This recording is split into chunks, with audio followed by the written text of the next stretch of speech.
Hello, my fellow sovereigns, and welcome back to another episode of the Crown Yourself podcast. I am so excited and honored to be here with you today for another nonprofit November highlight.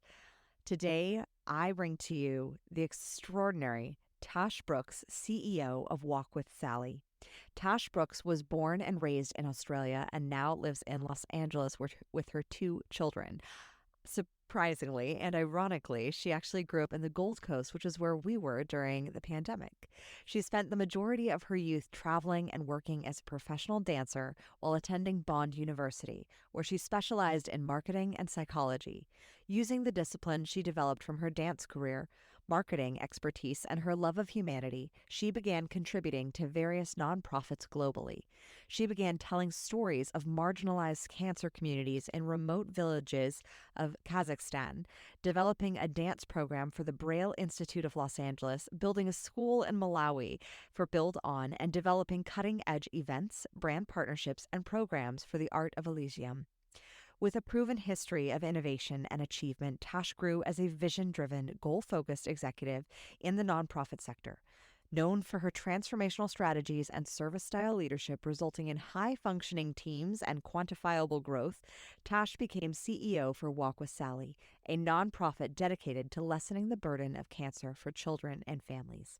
Undeterred by challenge and driven by a deep commitment to forge meaningful and lasting change within the world, Tash and her team are ushering in an exciting and meaningful new era of impact.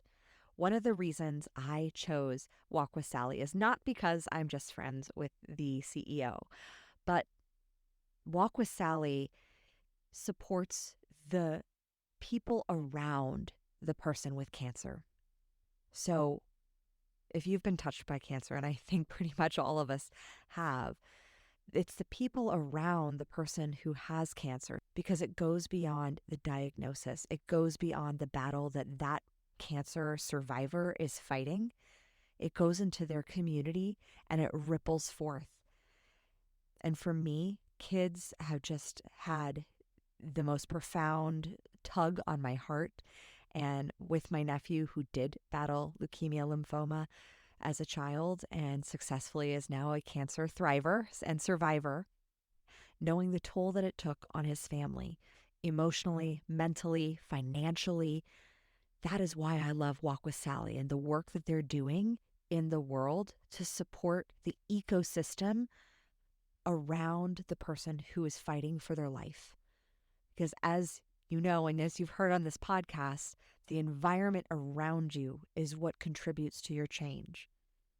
And so if we can uplift the environment around the person who is battling and fighting for their life, then imagine the possibilities when we transform the entire ecosystem of that person's life. And that is the work of Walk With Sally.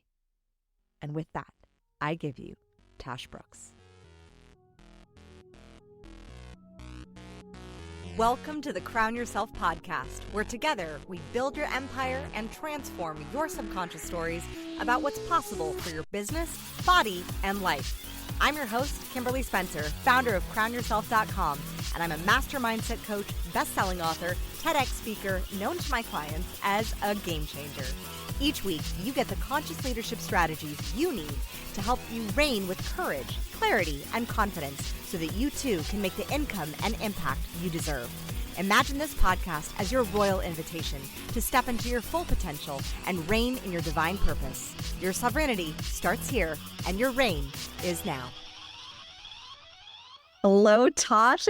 Welcome to the Crown Yourself podcast. This is like decades in the making. It really is, though. It's so a little bit of backstory. Tash and I met when I was 18 years old at Playhouse West in North Hollywood, taking acting classes together. And now she's an incredible CEO, mama, just doing all the things. And it's been so beautiful to watch how our lives have kind of blossomed with the foundation, and an emotional understanding that I think acting kind of prepares people for to face these harder challenges of life. Totally. Yeah. Well, I think specifically Meisner too. It's such an interesting technique. Yeah. Because it causes you, for those who don't know Meisner, which I mean, who would? Unless you're an actor nerd. Yeah, exactly. It's a really interesting technique where to simplify it as much as possible, you basically repeat whatever it is that you're picking up from the other person. So, for example, it might start with a knock at a door, which is what we did. And the person would say, well, that was an angry knock, or that was a sad knock. Or so immediately you are putting out whatever it is that you are perceiving from the other person.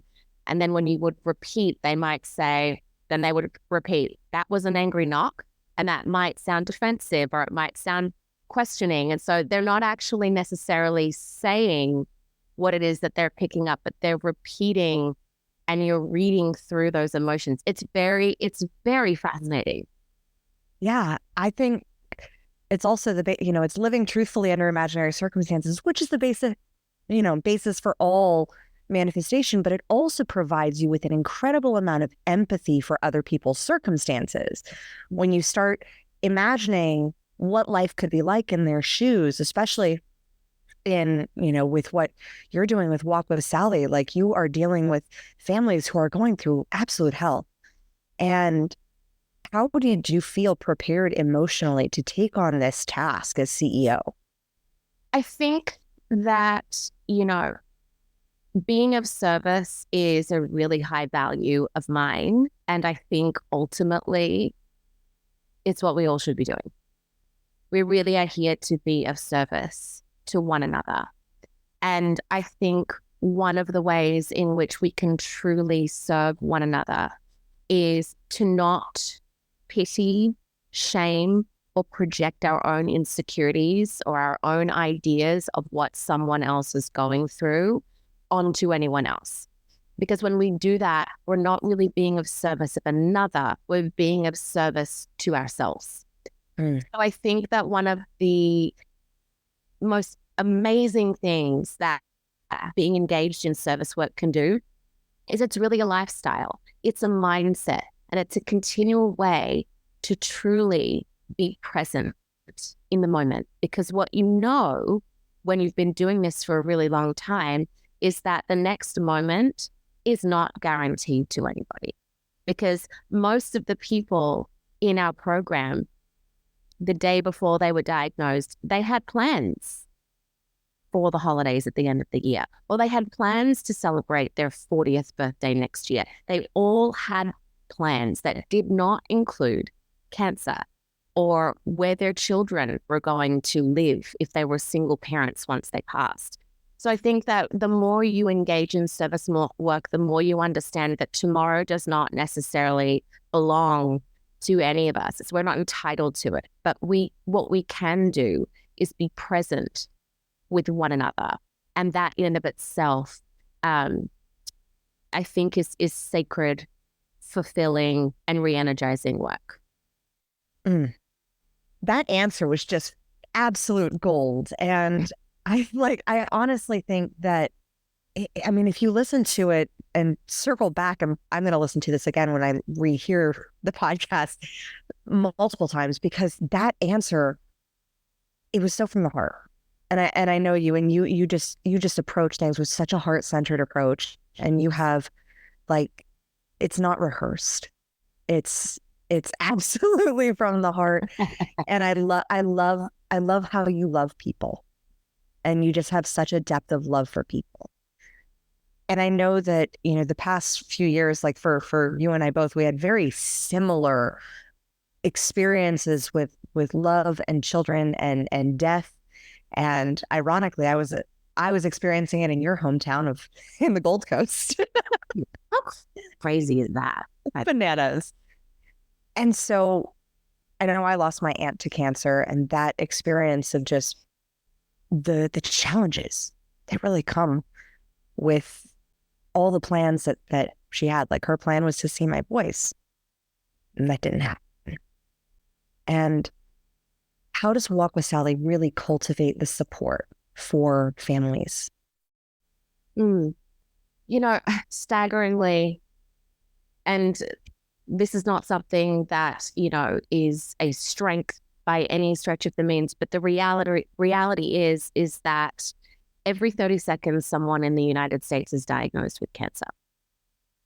And the majority of the people in our program are now living below the poverty line because of the costs of cancer that are associated. So we know that, there is a ripple effect that's associated with cancer, and it goes far beyond the physical. It's also the emotional, it's also the psychological. And what we know too is that the impact of an unstable home really changes the trajectory of a child's life. They're underperforming in school. They're unable to commit to any future whatsoever, which in an esoteric sense can be a wonderful thing. But the problem is it's creating paralysis. They're unable to show up for themselves. And so now that creates at-risk behaviors. It creates a lot of rage and emotional instability, outbursts, things like that. So cancer itself is obviously a Goliath of an issue. But what's not really talked about, because it's not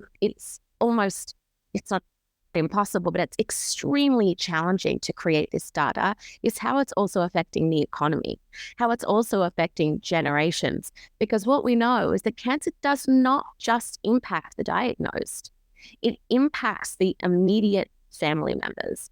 And so what Walk with Sally does is Walk with Sally assesses the unique needs of that family, and we respond accordingly. Because yes, it is, of course, extremely important work to support the person that's diagnosed. But what we need to do is we need to look at the 8-year-old child who's having panic attacks and now can't go to school, or the 9-year-old whose single mom has just been admitted into hospice and she's been left at school, and now Child Protective Services is called. So what we do is, as soon as a child is admitted into our program, we immediately connect them to one of our case managers or a full-time mentor. And then that mentor will act as a case manager.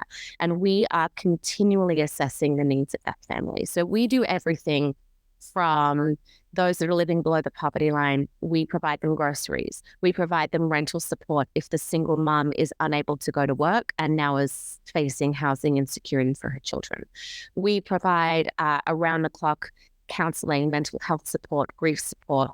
We have launched a 6-week growth mindset careers workshop for teens that really want to learn how to invest in a future and also a growth mindset that culminates in a quick pitch competition where kids are actually able to pitch themselves and their future, and we give them money towards scholarships, we launched that this year, and it was a phenomenal success. People in the room were like, you know what, I'm going to give you another $2,000. I'm going to give you another $5,000. And kids were just weeping. Yeah, it was so exciting. And that's just to name a few things. We have beach days. We have ocean therapy, where we talk about the waves of grief and how you ride those waves, but you are not the waves.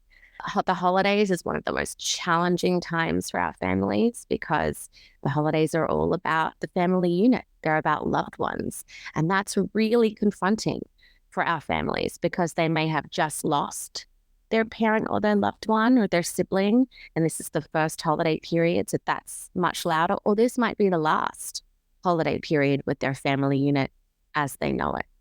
So really for us, and even some of those families too, who are financially really successful and they need and want of nothing, financially based, they may have lost their dad, and money can't buy male support, but Walk with Sally can provide them that male role model who can really help steer them. We have one of the CEOs of Chevron.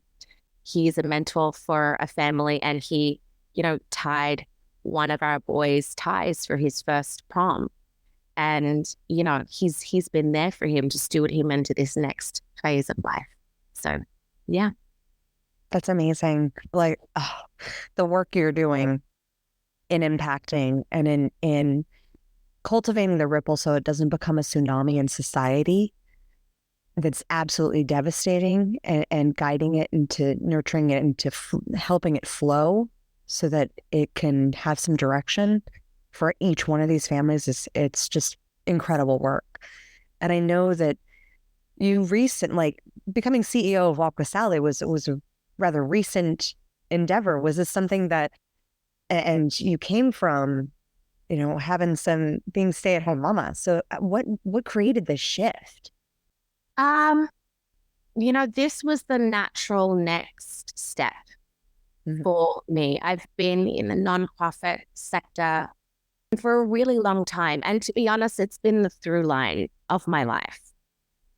I've definitely had other interests and other hobbies, and wanted to also create a lot because I was a dancer. That was my first career. And so I explored a lot of creative endeavors, which is why we met at Playhouse. Yep. But philanthropy has always been the through line. And so for me, I was working for a decade prior, really in charge of brand partnerships and really dynamic events for another nonprofit. And I just knew that this was the next step for me. And so I was at home, but that was also COVID. I only really left my last position in April of 21. Yeah. So I became CEO of Walk With Sally in October of 2022. So I really only wasn't working for, a little over a year. I was, because I was a mom. You were a mom. You had a full-time job. Correct. A full-time job. Yeah. So it was just something that I knew I had learned so much. I had experienced a lot, and I really wanted to create the next level of impact. And for me, the program side of it is something that I'd already experienced. But for me, what I wanted to do is create the next level of impact by really inspiring a team to step into their Dharma and to really empower them to really create and steer the direction of this work. And it's been so fantastic. No, and you and I talked about team, and that size does not matter, yet the ripple effect of what you're creating. You have a beautiful, dynamic team that is just so deeply invested. How do you pour into them so that their Dharma really comes through? And for those, if you aren't familiar with the word Dharma, it basically means like living your life purpose. I love that question so much. So for the first 3 months, for me, it was just about listening. It was about collecting data. It was about making sure that these phenomenal human beings had a voice. And, I believe in service style leadership. I believe in service full stop, so that's not a surprise. But for me, it was really listening to them. What do you see in the community? What do you think that we could be doing better? Immediately, we did a big SWOT analysis, and we went deep into the weeds. And, some of these members had never been asked to contribute in that sense before. That was more for the C-level stuff. But I took it everywhere, from my executive board really down to my team. And we were in a huddle for a while. What works? What doesn't work? What are you really frustrated about? What do you see in the community that we are not responding to? And I think that by giving them that voice, because let's be honest, my program team in particular, they are the ones that are on call 24/7 for these families. And believe me, they're calling them 24/7. So they're the best people to know where are we going right and where could we be doing much better. And I think that immediately re-energized the team, because as you know, when there's a new CEO that comes on board from an existing team, there is a transition time, and it can be really challenging, and it requires trust and it requires respect, and those things need to be earned. And so for me, it's not something that you can walk in and demand just because you have a title. I don't believe in that. I don't believe in that style of leadership, and I don't think that it is at all productive or healthy. So, it's so beautiful because we all have different offices and we never work in them. We have like a couch. We are on the couch together. We are sitting together. We are constantly in a huddle. We are always talking about ways in which we can improve. And I think, long story long, that in and of itself is re-energizing the team to really, they're excited about what we're doing and all the new things that we're doing. Yeah. I mean, have you always led this way, led very collaboratively, led very consciously, being aware of everybody's input and seeing the value of each person who's a part of the team? How did you learn that skill set? I think I've made mistakes. I know I've made mistakes. I know that I have always wanted the feeling of collaboration. My dad was also extremely successful and was more like dictator style. He was kind of more like, if you've seen Succession, that was my dad. My dad was very much like, a dictator kind of leader and extremely successful. And whilst people did as they were told, and people were in awe of his ability to create at such a large scale, people were more frightened of him than respectful of him. And I think that I learned early on, once I started to get leadership, my own insecurities at times didn't yield me the results that I wanted because I wasn't as collaborative. I was more trying to prove myself. And that didn't always yield the results that I wanted, or the team vibe, essentially, that I wanted to create, which ultimately creates self-sustaining productivity. So I think those two reasons, learning what not to do from my dad and learning what not to do from my own mistakes and insecurities. And because it's a journey, like understanding leadership and operating as a CEO. And I always say, like, whether you go to school or not, like the role of a CEO is not necessarily taught, it's mentored and it's guided. And how is that? How is it being cultivated? Who were your mentors along the way? I have such a phenomenal mentor. Truly, he's so fantastic. His name's Skylar Badenoch, and he's the CEO of Hope for Haiti. And which is, they have an annual budget of like $30 to $40 million, and they're doing fantastic partnerships, incredible impact. And I met him before he was a CEO. I met him at another nonprofit where we went to Africa and built a school together in Malawi. Like, we digged the latrines and we dug them and we kind of created the foundation, and he's phenomenal. And when I watched him step into his position of CEO at Hope for Haiti, I just saw him blossom, and I saw the team rally around him. And every time I see him at an event, he's not the loudest one speaking. He's also not necessarily the first one speaking. He just is a fantastic example to me of service style leadership and impact. And I talk to him all the time. All the time I'm coming to him with like, okay, here's what's up. Now what? And he's like, okay, all right, here we go. Yeah. Yeah, it's so important to have those mentors around you. And I love that you pointed out something that I've had a lot of my clients struggle with in their own leadership, which is they're not the loudest in the room. They're not the first one to speak up. And especially for those who are more in the entertainment industry, that sometimes certain industries may pride on, that you speak up louder. How do you navigate your own success strategy, your own voice being heard when you're not the loudest one in the room and when you're not the first to speak up?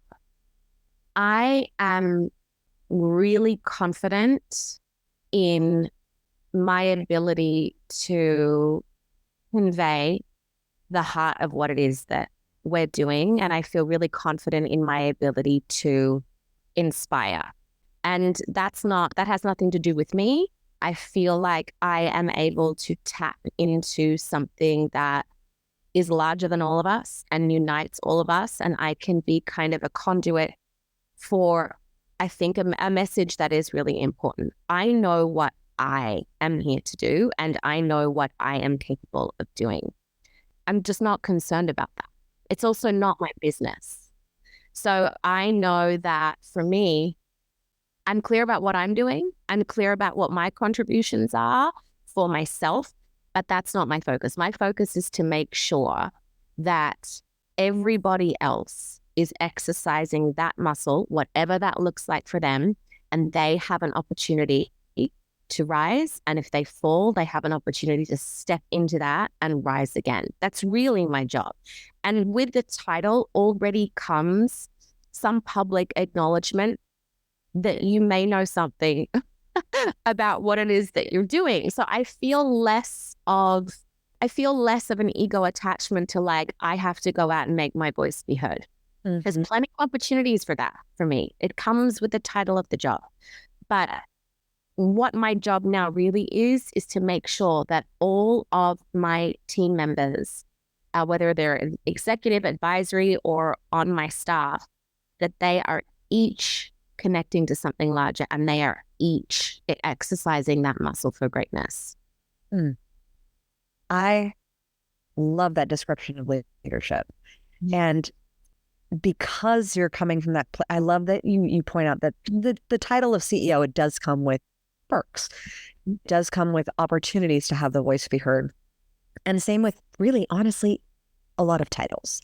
And I think that's when we look at all the titles that we could have, every title, by means of it being a title, means that there is some opportunity for your voice to be heard, period. So anything that says it is otherwise is just a limiting belief, and it's an illusion. And so therefore, being able to stand firmly in that purpose, in that confidence of of what your job really is, which is motivating and inspiring the team and getting them to excel in their own greatness, absolute gold. Do you find that your communication when you're speaking with your team versus when you're speaking with your board is any different? I think that with my team, there's more vulnerability. My team and I think because of the nature of what we do daily, we have the honor of sitting with families in such sacred moments of transition. And I think that in and of itself makes way and sets the stage for a different kind of intimate working relationship, because the reality of this is that we are all being confronted with our own mortality and the mortality of our loved ones every day by the nature of our work, which is actually really beautiful and I think important because it's just the reality. None of us know how much time we have, but that also does require a different level of psychological support, and it requires a different kind of teamwork. My executive board, we're not talking every day. We are not sitting in, the common area of my office and sharing really vulnerable stories about what do we do. This child has no next of kin and they are from El Salvador and they might be deported because their single mom is in hospice. What do we do now? And so because we are creating actionable steps for these families, my executive board are more like, here's the year-to-date annual versus actual versus budget. And this is where we need to tweak this and that. And yes, of course, we share the impact and those stories, but they're not in it in the same way. They got involved in the organization because of that, but their job is quite different. So yes, the communication style is different because the business is somewhat different. Mm-hmm. And with the vulnerability that you bring to the team, where and if are there any lines that you just choose not to cross when it comes to vulnerability? Boundaries are really important, period. Boundaries are really important, period. Humanity is something that, again, is a very high belief system and high value for me.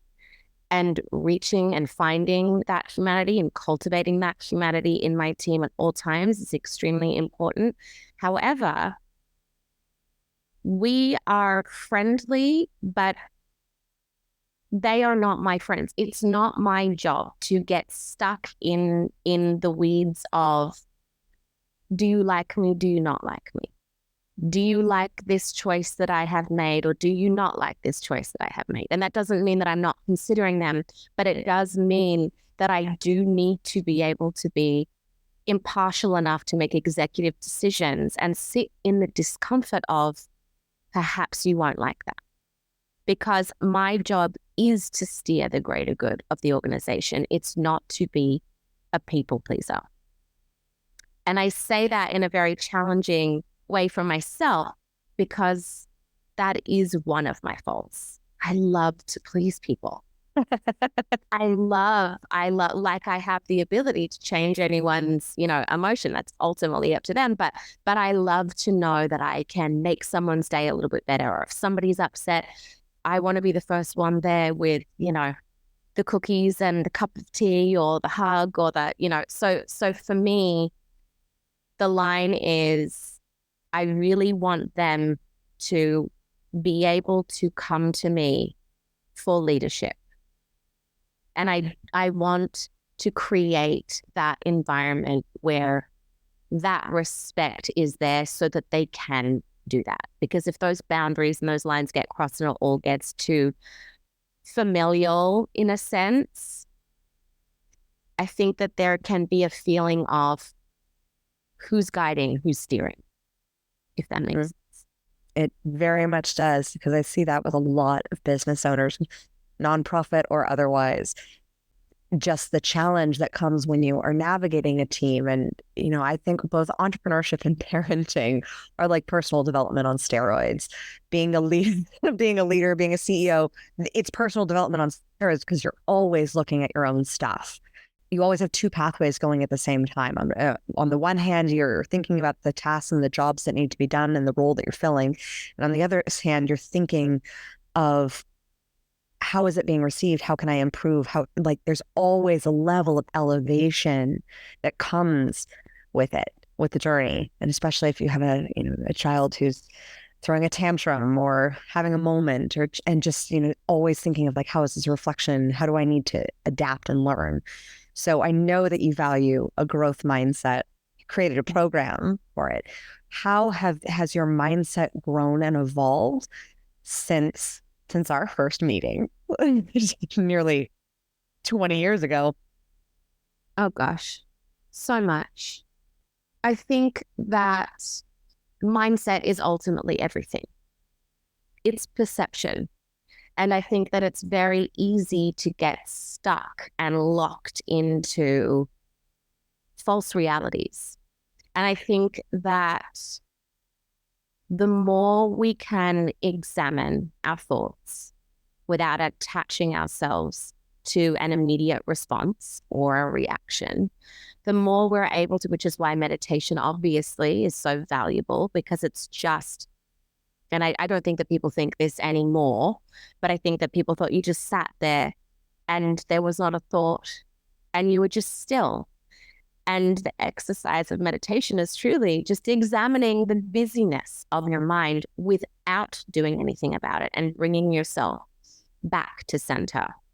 And so I think, I know that really removing yourself, creating space between your thought and a response is really valid for leadership, and it's really valid for parenting, and it's really valuable in any area of your life, because the more you can examine why you feel the way that you feel, where you are avoiding pain, how you are stepping into that, the more you do experience growth, the more you do experience alignment in your work, in your relationships.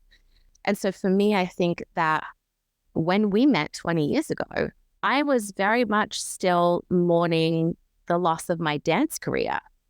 That was my identity. That was who I was. It was my first language. I started before I was 2 years old. I think I did my first exam with the London Royal Ballet when I was like just over 2 years old. Just found the certificate the other day. It was very much who I was, very much who I was. When I felt something, when I was having a hard time, dance figured it out for me, because I realized, looking back now, it created that space. Dance automatically created that space from feeling to response, because I was able to get lost in something else, and it took the charge off it somewhat so that I could actually respond authentically, not react. So when we met 20 years ago, that tool, that dance tool, was taken away from me, and I felt very new. Felt like I was in new skin. It felt new. It felt raw. It felt unstable in a lot of ways, because my biggest tool had been taken away, and I was looking for other ways. And then now I have created, and I'm still creating, tools for myself to continually allow and empower me to level up, and empower my team and my children as well to do the same. What tools are you using now compared to the tools back then? Do you still dance from time to time? I am always dancing around. Same here. Like, if you find me in Trader Joe's, I'm for sure moving. It's just like part of who I am. But an actual dance class, I find really hard. I find it hard because I feel I don't like a competitive nature when other people are pitting themselves against other people. I don't enjoy that environment. I find it hard to relax and release in that space. If everyone's like very conscious about how they're looking and looking at the person next to them, which is inherently kind of like the dance world, it pulls me out of it. So there was actually a really great class that I was taking before COVID hit by this fantastic choreographer called his handle is Sir Heffington, Ryan Heffington. Mm-hmm. He's been on a fantastic class, but I haven't done it since. So the tools that I really love right now, and that have been really, really creating a lot of benefit for me, are called The Tools by Phil Stutz. Have you read the book? I have not read the book. Oh, we'll leave the book in the description, and I'm going to get it right after this. No, truly, you will eat this alive. You will eat this alive. It's a phenomenal, phenomenal book by a phenomenal psychiatrist, psychologist. And one of the tools right now that I'm loving is called the Reversal of Desire tool. And he talks about the sacred nature of forward movement. It's one of the higher forces, he calls. And he says it's like the force of the green fuse that drives the flower, the Dylan Thomas poem. And he talks about how, we are always so stuck. We get stuck. We avoid pain. We avoid discomfort. And it shows up in our lives, in our businesses all the time. How much are we avoiding because we just don't like it? Whether that's like, doing your budget or doing admin work or whatever that is for you. And so he talks about how you see that thing, you feel that feeling, and you see that thing outside of you in a cloud. Mm-hmm. And you look at that cloud and you feel that emotion, and you look at the cloud and you scream silently and you say, bring it on. And then you walk into that cloud and you feel that fear, that discomfort, whatever it is, you feel it. You become one with the pain. You scream inside the cloud and you say, I love pain. And then as you move outside of the cloud, it spits you out. And you see a white light. And you move towards that white light. And you also say, pain sets me free. And it's amazing. Oh, that sounds like a metaphor that I heard from Lori Harder, the little glass bowl who really wanted to be the big glass bowl. And the glass blower says, well, I'm going to have to put you back into the kiln. And he was like, oh, okay. How bad could it be? And then he went into the kiln and it was fiery and it was burning and it was painful. But then he got to grow bigger. And then he looked again on the other glass bowls on the shelf and he saw them and said, I want to get bigger. And the glass blower says, I'm going to have to put you back in the kiln then in order to stretch you and mold you and grow you. And that choice is ultimately up to us to enter into that cloud, enter into the kiln of pain, of the discomfort. And that's the thing that I see so commonly with great leaders is they are just so much more comfortable getting into that realm of discomfort, facing the pain and facing it quicker than most people. And I see that with you stepping in and facing those challenges daily in the pain.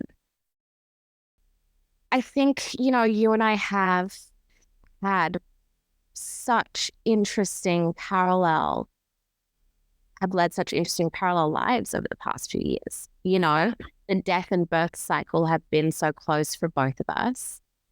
My brother passed. My daughter was 2 months early. Well, first my daughter was born 2 months early in the NICU. That was absolutely traumatic. My brother died. My mum flew over to be with me while she was here. My brother suddenly died. Then within the year, my sister died.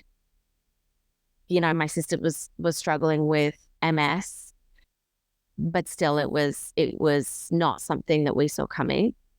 And then my son was born and my dad suddenly died. So, and then my aunt died as well shortly after my dad died. And I had 2 children and I also had a miscarriage in that time as well. So pain is something that is not absolute. It doesn't define who we are. And I think that what I know is when you move towards pain, pain shrinks. If you run away from pain, it will chase you like a monster and it will get larger. Yeah. And the more we try to avoid that pain, and then we do, and then obviously all those other habits and dysfunctions can be born out of just trying to avoid it. But when you are unable to, or you choose not to, you get a superpower. You develop, inner greatness, which is ultimately the goal. It's the goal. So I think that being able to really step into pain, honor pain, see it for what it is as an opportunity, it has created an ability for me to sit with everybody else while they're going through unimaginable pain. How did you process the grief? I'll let you know.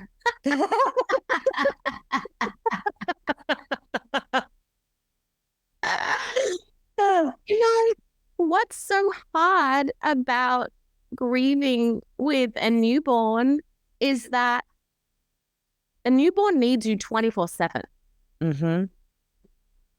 24/7, around the clock.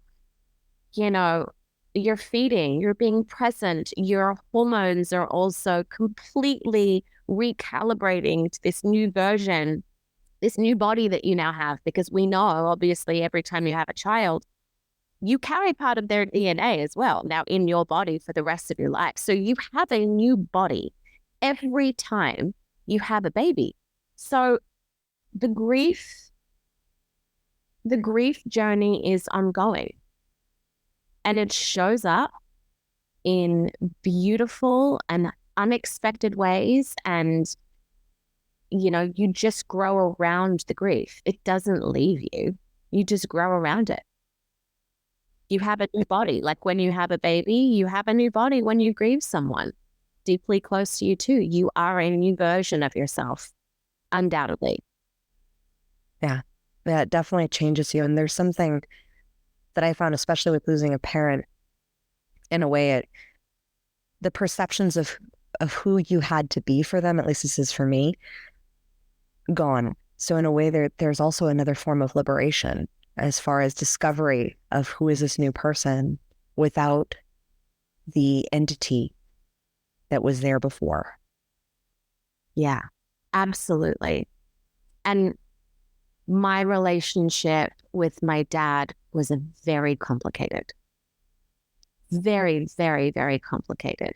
And I felt like our relationship took on a new form, and we were able to love one another in a different way, which is so beautiful and also at the same time heartbreaking, because I'm still in human form, and that is my frame of reference, is this paradigm ultimately that I'm in. It will always come back to this. And to be able to have experienced the kind of love that I feel for him now, I would have loved to have been able to have more of that in human form. That didn't happen, but I am so grateful for the ways in which both my dad and my sister have shown up since they passed. I've really felt them both. Yeah. That's, same here with my dad and my aunt and my Nana piping in from time to time. It's just, it's so interesting how there's what's it? I think it's the Navajo tribe. They have a saying that when someone is grieving, they really hold them in reverence. Now, don't quote me if it's not Navajo, but I know it's some Native American tribe. They hold space for that person because they believe that that person has pierced the veil. They're currently in the veil and in the in-between of two realities, in this 3D form that we have now, and then the spiritual realm beyond. And it's in that, it's so fascinating, especially in the aftermath of the initial shock of grief, to suddenly see these moments of them showing up. I mean, it's magnificent and guided. And when I did my Reiki 1 training, and I had my attunement, the Reiki master, she goes, is there any symbolism between, like, there's like a big, like, it feels very protective, like a big rock behind you. And I was like, what's my dad's name? She's like, she said, there's a big crystal behind you, like a big crystal rock. And I was like, oh gosh. And so that presence of knowing how guided I am, and thus with death comes this incredible depth of reverence for life and the sacredness that is this life and that is this purpose. And so what is that example that you want to bring forth to your kids in recognizing that reverence and sacredness of life as you grow and evolve and also grow Walk with Sally? Being of service is something that is really important, as I've mentioned, and teaching them how to be of service is also something that's really of great importance. It can feel really challenging to watch your child in pain. Yeah. It is extremely and I know that mums everywhere and dads say the same thing too. We'd much rather have ourselves go through that pain than watch our child, go through an ounce of pain. Mortality and discussing, the impermanence of everything can be really challenging with a child because all that comes with that is obviously fear around, wait, what's happening to you? And so it's challenging to go into depths with all of those kinds of things, but it's everywhere.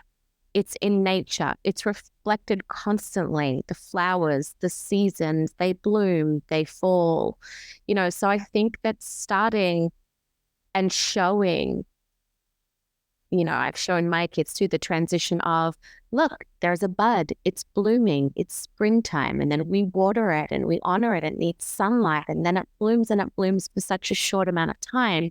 There's lessons of impermanence. There's lessons of reverence. There's lessons of smell the sweetness of the rose and look how beautiful the petals are when they're at their, greatest. And then watch as it's time, it starts to fade, things like that.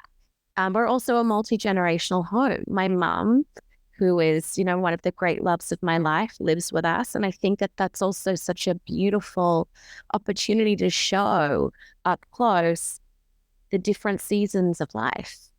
And I love that. So we really make the most of taking in those very small moments.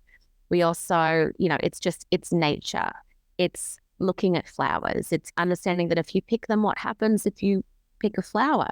What happens if you rob that flower of its natural journey? And what do we think about that? Or what do we know about that? Or things like that, I think they're some of the biggest ways. It's a gentle conversation, particularly because mine are only 3 and 5 years old. So it's a very gentle conversation just about being present to what is around us. Yeah. With my 6-year-old, he became acutely aware of death and what death meant at a very young age. And that death means that at least in this body, you're not coming back. Yes. And that awareness, I don't know how it's going to shape him for the future, but I do believe in my heart that it's for the better. Like, he literally just saved his brother and grabbed him from running into the parking lot. And he said, and his words were, "Do you want to be dead? I'll never see you again." And but because he knew, because he has this depth of relationship with death, and he understands that the impermanence of life. And so that I do believe that I know the ancient Egyptians, they revered death. They honored it. They taught it from a very young age of being able to understand it, so that it's not something to fear necessarily, but it's something to understand is a part of life. And it does give beauty to the moment, because impermanence makes things beautiful. Absolutely. It's also, romance is the understanding that all things come to an end. Yeah. That's what romance really is. It hasn't really, I think it's landed a little bit more with my 3-year-old and my 5-year-old, but we were at the beach. We were in Malibu, and this giant octopus washed up on the shore, and it had died. And my 5-year-old daughter, I think she may have been, no, she was 5. She was like, "Mama, we have to let's call the hospital. Let's call the doctors. I mean, we have to save the octopus. Why is he not moving?" And I was like, "Sweetheart, he's gone. It was his time. He's gone, and we can put him back in the ocean." And he lived his life, but he's gone now. And she was really, it was all she was talking about for a long time. Talking about it to everybody. They'd be like, "Hi, Addie." She'd be like, "We saw an octopus." It was just like, it was the biggest thing. And then we were at Whole Foods shopping, and their dad went to go, I think, to the bathroom or to grab pizza or whatever. And my 3-year-old, my son, said to my daughter, "Where's Papa?" And she goes, "He died. It was his time." And I was like, okay, we gotta walk this back and we need to have a little more conversation around what death is. So we right now we're just focusing on the impermanence through nature. We haven't really gone back into. Yeah. Amazing. I know. Out of the mouth of babes. Oh, they're so wise sometimes. And, sometimes so reckless, but sometimes very wise. Yeah. And just it's so amazing to see their evolution and with how they process and how they experience the world and what they're perceiving from us in the experience. Great. Yes. It's also great just seeing them come online in different ways and relate in different ways. And all of a sudden you start to see their little sense of humor, and you start to see, what they find funny or how they connect to people, and how it's such a blessing to just be here to support that, because it's not my job to instill necessarily things in them as much as it is just to be the solid foundation from them to springboard from. Mm-hmm. So, it's the best job ever. The best. And you got 2 pretty good jobs. So. Oh my gosh, I really do. I really, really do. Oh, Tash, I have loved this conversation, just being able to have a chat with you. And I would love to dive into a little bit of rapid fire to shake things up. Let's go. All right. So, who is your favorite female character in a book or a movie, and why? Belle from Beauty and the Beast. Yeah, I knew I liked you. 100% Belle, because she is thoughtful, she's well-read, and she really takes charge. Yeah, in a mindful way, in a way that is authentic to her femininity, but yet is really rooted in strength and her own sovereignty. Yeah. What woman would you want to trade places with, alive or when she was living, to live in her body, be in her brain, see how she experienced the world just for a day? I mean, there's so many, but I don't want to choose a generic one. I mean, Oprah, but also too, maybe Sarah Blakely. Yeah. Yeah. I saw her speak at Tony Robbins Business Mastery with Jesse, and I was like, this woman is phenomenal in just what she's built. Yes. And cultivating a family as well. Exactly. Yeah. She's phenomenal. I really enjoy her. Yeah. What is your morning routine that sets you up for success as a mama and a CEO? If I don't wake up early enough and I'm chasing after my day, the whole day feels scattered and disheveled. So I have to every single day have a cup of tea, the tea I bring in from Australia because I love it. And I need a good 30 to 45 minutes just in stillness sipping tea. And I'm not planning anything. I'm just being present. And then I'm good. And then I go for a run, all that kind of stuff. But really for me, yes, obviously exercise is phenomenal and that impacts mental health for sure. But for me, the cup of tea is the gateway to the day. Mm. What is this magical tea from Australia? Yeah, I don't know. I'll send you some. I don't know if it's magical as much as it's just it's routine. I've been having the same tea since I was a kid. It is just low in tannin. It's just a black tea. I have it with a little bit of milk. And just, it feels like honoring myself. It feels like me. That's amazing. I did love living in Australia and having tea time. Ah, Yeah, it was awesome. Not the Vegemite sandwiches, sorry. no offense taken. Hey, it's an acquired taste. I get it. What is your nightly routine to set you up for a successful morning? Bedtime and wake up time. Listen, I want to be in bed by 8:30. Like, I am not, my job does require me to be out quite a bit. And even though Zoom and all of those kind of virtual tools have really made meetings somewhat easier, for me, at least so far, it's not the same. Mm-hmm.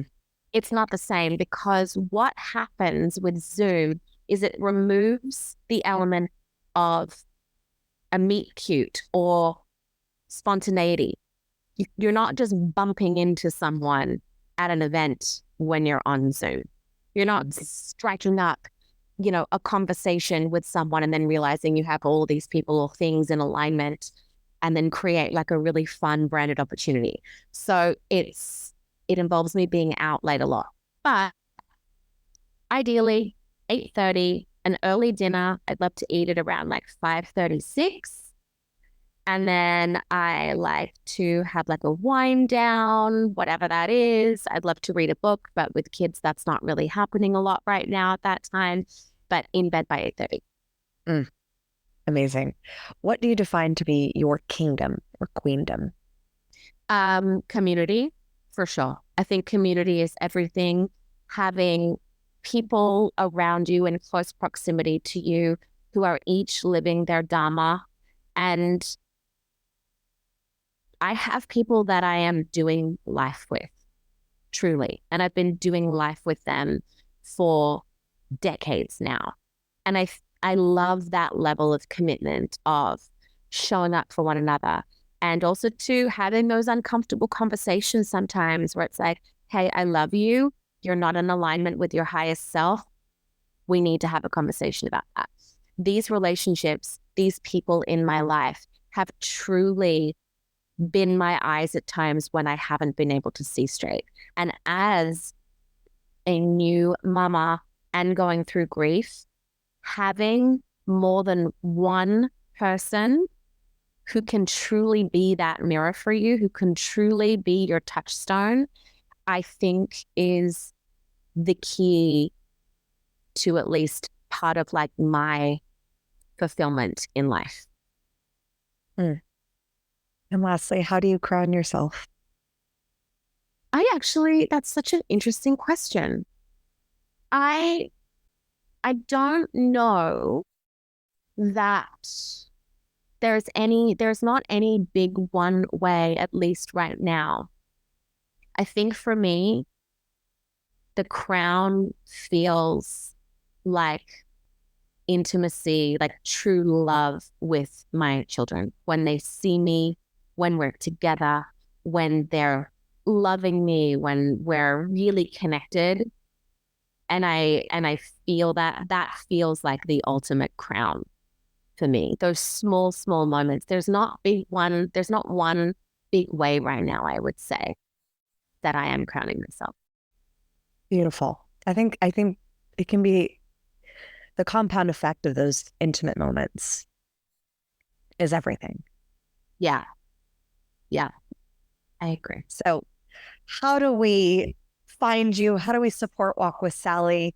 What do you have coming up in this next season? I know we're entering this like massive season of giving. Is there any way that we can be of service to you and what you're creating in this world? I love that. Yes. Yes, absolutely. So Hope for the Holidays is basically our Q4 fundraise. It's our biggest season of impact because our families need additional care during this time. So we have opened up a shop in our office where we've had companies like Jessica Simpson. We've received over $250,000 worth of brand new clothing, beauty products from a company called 13 Loon. and homewares, and they can come in and shop, and our families can come in and get everything for free. So whether you can support a family during this time, you are able to buy their Christmas presents for them, you're able to buy a Thanksgiving meal or a holiday meal, whether that's Christmas or a Hanukkah meal or whatever it is they celebrate. That is all available on our website, where you can go on and you can actually support in those ways. I think that goes live on October 1st. Mm-hmm. So we have also a huge peer-to-peer fundraising campaign called Cancer Doesn't Scare Us for the month of October, where our highest fundraiser will win a trip to one of 16,000 locations across the world. So we're really wanting to empower our communities to dig in and be a part of this movement, which is really coming together to support one another, because cancer, unfortunately, connects us all. Yeah. Tash, it was so beautiful seeing your face, hearing your just absolute love for service, and just being in this conversation. I have thoroughly enjoyed this, and seeing the evolution, and being able to say that I've known you for 20 years. Gosh, I feel old when I say that. But we are. And bring it on.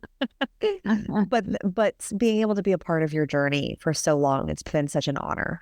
And I am so excited for what you're creating, because I know that you're just getting started.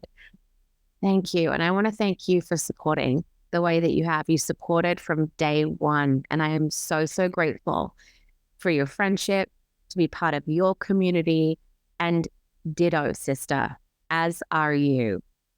As always, my fellow sovereigns, own your throne, mind your business, because your reign is now. Thank you so much for tuning in today. If what you heard resonated with you, be sure to subscribe and start creating a bigger impact now by sharing this with a friend.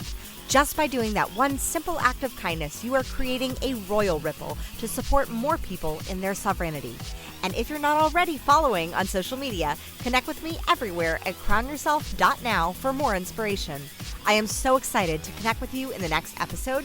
And in the meantime, go out there and create a body, business, and life that rules. Because today, you crown yourself.